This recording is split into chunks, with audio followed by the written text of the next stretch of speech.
Hello everybody, this is Kavyasritha and welcome to yet another exciting video in CSIR-NET Exam Life Sciences. So today I'll be discussing the basic details on how we can apply for this exam, CSIR-NET exam. What is the eligibility, what is the portion, what is the cutoff, where can we find the website links, what is the age limit to write this exam, the fellowship amount which has been given for this exam, and also I will discuss a live scorecard at the end of this video. Stay tuned and do listen to all of them. So as we see, on June 27, 2022, CSIR HRDG has commented saying that it would conduct its exam on September 2022. Even though the exact date of the exam is not revealed, we still can target this exam and try to score good marks in this exam and obtain a JRF for our PhD. So now we'll discuss about the eligibility of CSIR exam. Before discussing the eligibility, let me tell you one thing. When you have applied for the CSIR exam, they give you two options. One is to either apply for an LS. LS means lectureship. So when you apply for the lectureship, you get to teach. So we all know that it has been made mandatory to have a PhD when even if you want to teach. So keeping that in mind, applying for JRF is a better option because in JRF we get two opportunities. One is to pursue research. So when we pursue research, we get or we are entitled to getting a PhD. And secondly, we can also teach with the JRF as well. But this gives us an additional advantage of pursuing research. So now coming to the eligibility, whoever is having a M.Sc, be it the first year or second year, it doesn't matter. If you belong to first year, you can apply for a research results awaited category certificate and then write the exam CSIR. Or if you're having integrated BSc MS, then you're eligible. BS 4 years, BE, BTech, BPharm, MBBS or even BSc honors, you are eligible to write CSIR-NET exam. And for suppose if you belong to the general category, then you must, or even EWS, that is economically weaker section, or OBC section, you should have passed your exams with approximately greater than 55% of the marks. And for SC, ST and PWD, you should have passed your exams with more than 50% of the marks. So over here I have listed two websites. These are the official websites of CSIR. Over here you can check for the previous year papers or model papers. You can also check the whole complete syllabus of the exam. I have also given syllabus in my upcoming videos, so you can check my upcoming videos which I will be posting very soon. And apart from that, if we look at the fellowship amount, we see that a JRF is getting 31,000 and SRF is getting 35,000. Okay, let me explain it in a more clearer fashion. Suppose you're an M.Sc graduate and you have written the CSIR exam. And apart from writing CSIR exam, you can also write different exams, like you can write for DBT exam, you can write ICMR, you can also write GATE.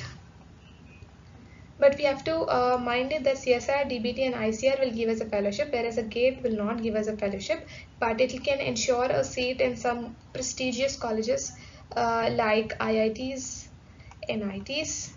Now that's a different issue. We can discuss about it in another video. So CSIR, DBT and ICMR, these, after you have qualified this exam, you will be given a certificate mentioning that you have qualified JRF and you are entitled to get a sum of 31,000 as a JRF. Now you apply for a college which is UGC recognized, and then when you apply for a PhD position, and if you get selected, there you submit your letter, and over there you are entitled to become entitled to get your JRF fellowship. So now here JRF means Junior Research Fellow. Over here you get 31,000 for every month for 2 years. And then you submit a letter. After you are done with your 2 years, you submit a letter to CSIR on your institute, and then you get promoted to SRF, that is Senior Research Fellowship. Now you are entitled to a sum of 35,000 per month. And apart from this, you are also entitled to a contingency grant of 20,000 per year. So with this contingency grant, you can buy some any stuff which is supporting your research, like be it pen drives or notebooks or some travel contingency or anything of that sort, and you can reimburse your money. So this is how it works. And SRF is for 3 years. So generally it is assumed that a PhD lasts for 5 years. D capital. Okay, so it lasts for 5 years, and above which you won't be getting any fellowship, and mostly your PhD guides or you yourself have to arrange some money if you continue above 5 years. For women there is still some relaxation. We will discuss about that later in the upcoming videos. So now, as we have discussed the eligibility of the exam, we will also discuss the portion of the exam. So it has 13 units and also general aptitude in it. So the 13 units, I will tell you in the most easiest form. The first unit deals with biochemistry. The second unit, that is cellular organization, it deals with cell biology. The third unit deals with molecular biology or mol bio, which involves the transcription, translation, replication and all. The fourth unit, it deals with the signaling in the cell, and it also deals with the cancer biology. The fifth unit, as the name suggests, is the developmental biology. So I will also suggest textbooks for this in the next video. Next we see the sixth unit is the plant physiology. The seventh unit is the animal physiology. The eighth one is complete genetics. The ninth one, diversity of life forms. If you know the Whittaker's 5 kingdom classification, the first three, that is Monera, Protista, and also fungi, come under diversity of life forms. What kinds of diseases they cause and what are the types of fungi, red fungi, green fungi, all this is present in the ninth unit. And the 10th one, it is complete ecology. The 11th one, it deals with the evolution, how everything has evolved. And next, the 12th one, it generally deals with the cell culture. Cell culture, it also deals with some Agrobacterium trumifacines, the plant culture. Cell culture is plant and animal both, Agrobacterium and some recombinant technology as well. The 13th one deals completely with the tools and techniques which are involved in the biology. Apart from that, it will also deal with some probability and also statistics is involved in this. So all these are the 13 units. So if you prepare just properly 8 units among them, you can easily clear the CSIR exam. And I will also tell you how.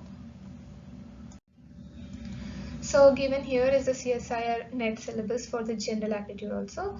The general aptitude is generally for 30 marks. If you see, the total exam is for 200 marks.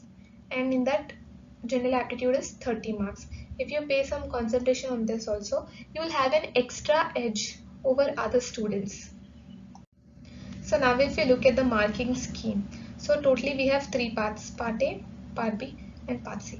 So Part A deals with general aptitude, Part B deals with the 13 units, and Part C also deals with the 13 units. But the thing is, this is memory based. Part B is memory based, how much ever you remember, and the Part C is concept based. How much did you understand? This is based on how much do you know, and this is based on how much do you understand. So in general aptitude, we generally get 20 questions and we can choose 15 questions from that. So when we choose 15 questions, and out of that 15 questions, if each question is marks 2 marks, we get 30 marks. I don't like this color, so let's go for blue. Next, out of 50 questions in Part B, we can get to write 35 questions. That means we can just leave off the 15 questions and we won't be marked anything for that. But over here, each question is for 2 marks. That gives it 30, 30, 60, 70 marks.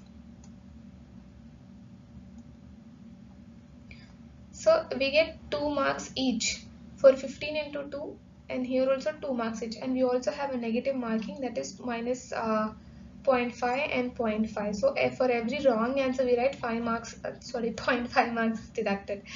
So that is how it is. And Part C, if we look at it, we have it for 75 questions. But over here we can only attempt 25. And that means we can leave 50 questions out just like that and we won't be marked anything. They won't even ask us. But the catch over here is that these 25 questions are very lengthy. And if you have to solve these lengthy questions, it requires, actually it demands a lot of practice or a lot of conceptual understanding. Only if you can understand the concept can you solve questions. Sometimes these questions look very, very tricky, but they're actually easier to solve. But the only thing is they consume a lot of time. And that is why I've told you, if you just practice 8 units properly, you can nicely qualify, or you can get good marks in this. You can score good marks. And each question is for 4 marks. If they have valued one question for 4 marks, just imagine how tricky it would be if you don't understand the topic. This is only if you don't understand the topic, and if you're very well versed with the topic, it means you can score very good marks over here. And for every good answer, that is every correct answer, you get +4, and for a negative answer you're just deducted with 1 mark. So out of total 145 questions, you have to attempt just 75 questions, that is for 200 marks. So for 200 marks, and if you belong to a general category, if you get more than 125 marks, then you can qualify GRF. But it is always good to score more than 140 marks to be on the safer side. And if you're general category and if you want to qualify LS, then I think 120 would do. 120 or even 115 to 120. Now because it's a percentile scheme, I'm unable to properly tell you, but I think this would be enough. Well, these are some real-time cutoffs of the JRF and also the LS section for the June 2021. So if you see over here, there's a catch. The June 2021 exam, it was conducted in the February 2022. And all this has happened because of Corona. The Corona has made us miss almost 3 exams. We know that CSIR is conducted every year in 2 sessions, right? 2 batches. One batch goes in June, the other one is in December. So because of Corona, both the batches have been dismissed. So we have missed 3 exams, and they are trying to compensate these exams now. So in June 2021 is Feb 2022 exam, and after June we also have the December session exam, December 2021 exam. Then we have the June 2022 exam, and also December 2022 exam. So if we see now in hand, we totally have 3 exams to concentrate on. December session exam, June session, another December section exam. So by the end of this year, we can mostly expect at least 2 exams to be conducted. So the first one is happening now, that is in the September. So gear up, tighten up your seatbelts and prepare properly for the upcoming exams. So if you see for the unreserved category, for the JRF section, if you are getting more than 98.7860249, only are you qualified for JRF. The same thing applies for the LS also. Only if you get greater than 3.4, that is 97.0117534, only will you be qualified for LS. So the same thing applies for the EWS, OBC and other sections as well. So if you see for LS, for unreserved it is 98, greater than 98 percentile. It's not percentage, it's percentile. I'll also tell how it is calculated. And next for EWS, it's 2 percentile lesser. OBC is approximately equal to EWS, SC is approximately 6 or 8 percentile lesser compared to EWS and unreserved, and PW is 64 and ST is 84. So prepare properly and try to qualify this exam. So now we can see a live scorecard as I have promised for the subject Life Sciences. In this exam, 76,325 candidates have registered, but only 60,385 has appeared. And these are the individual percentile scores obtained for Part A, Part B, Part C and totally also. Now I will also explain how this percentile is taken, but this is going to be a very layman term, okay? Don't take it seriously.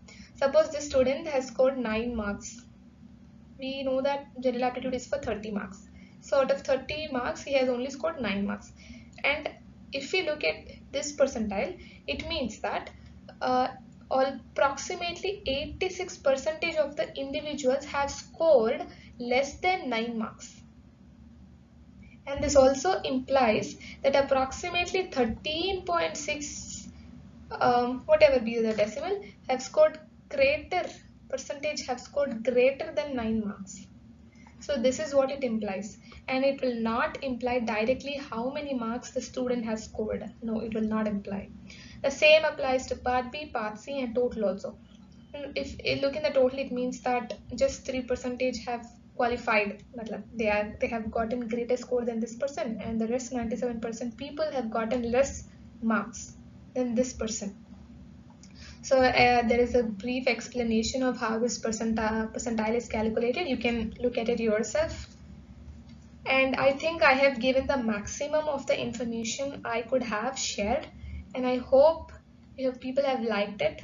And I would also request you to like and subscribe to this channel for more such interesting news and updates and discussions. I will also post some previous year question papers, the way to solve them, and many more interesting videos, whichever looks appealing and interesting for me. I will definitely try to post them and keep you engaged.